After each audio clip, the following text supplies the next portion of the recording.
আমার স্বামী আত্মহত্যা করে মারা গেছে, তার জন্য দোয়া করা যাবে কিনা? যদি দোয়া করা যায় তাহলে কি দোয়া করব? কেউ যদি নিজে হজ না করে তাহলে কি সে অন্যের বদলি হজ করতে পারে? ঘরে বসে কবর জিয়ারত করা যায় কিনা মহিলাদের জন্য? করা গেলে এটার হুকুম কি? জিয়ারত মানে সাক্ষাৎ। জিয়ারত মানে কি ভাই? কবর জিয়ারত করা মানে কবরবাসীর সামনে যাওয়া। আমরা কবর জিয়ারত কেন করি? দুই কারণে। কয় কারণে? নাম্বার 1, নবী করিম সাল্লাল্লাহু আলাইহি সাল্লাম বলেছেন, নাহাইতুকুম আন জিয়ারাতিল কুবুর ফাজুরুহাল আন ফাইন্নাহা তুযাক্কিরুকুমুল আখিরা। এক সময় তোমাদেরকে কবর জিয়ারত করতে নিষেধ করা হয়েছিল, এখন পারমিশন দেওয়া হয়েছে তোমরা কবর জিয়ারত করো। কেন? কারণ কবর জিয়ারত করলে আখিরাতের কথা স্মরণ হয়। কবর জিয়ারত করলে কি হয় ভাই?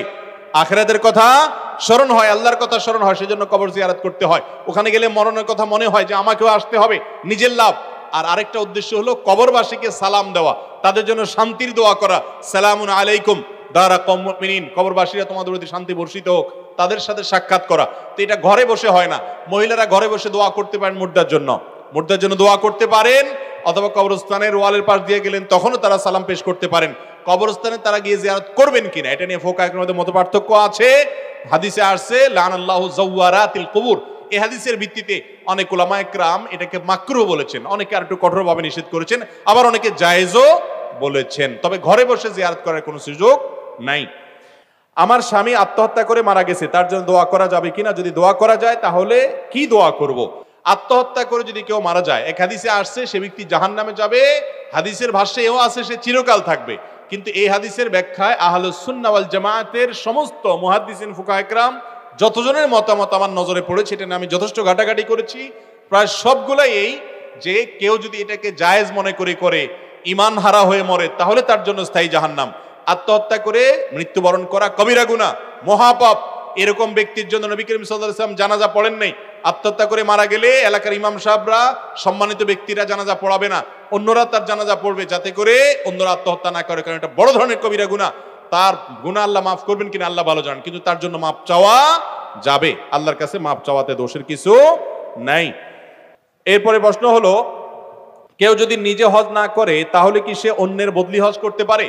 নিজের হজ যদি আপনি না করেন তাহলে অন্যের বদলি হজ আপনি করবেন না। যদি এটাকে অনেক উলামা ইকরাম, অনেক ফুকাহা ইকরামই জায়েজ বলেছেন মাকরুর সাথে, অর্থাৎ এটা করলে মাকরু হবে।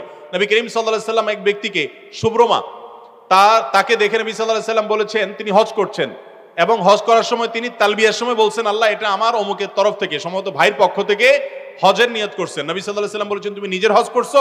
বলে না, করি নাই। তখন বলেন আগে নিজের হজ করো, এরপরে ভাইয়ের পক্ষ থেকে করবা। এই জন্য যে ব্যক্তি বদলি হজ করবে তিনি আগে নিজের হজ করবেন, তারপরে কি করবেন? বদলি হজ করবেন। এরপরে প্রশ্ন হলো, স্বামী মারা গেলে স্ত্রী তার স্বামী বাড়ি হতে 4 মাস 10 দিনের মধ্যে কোন কাজে বা অনুষ্ঠানে যেতে পারবে কিনা?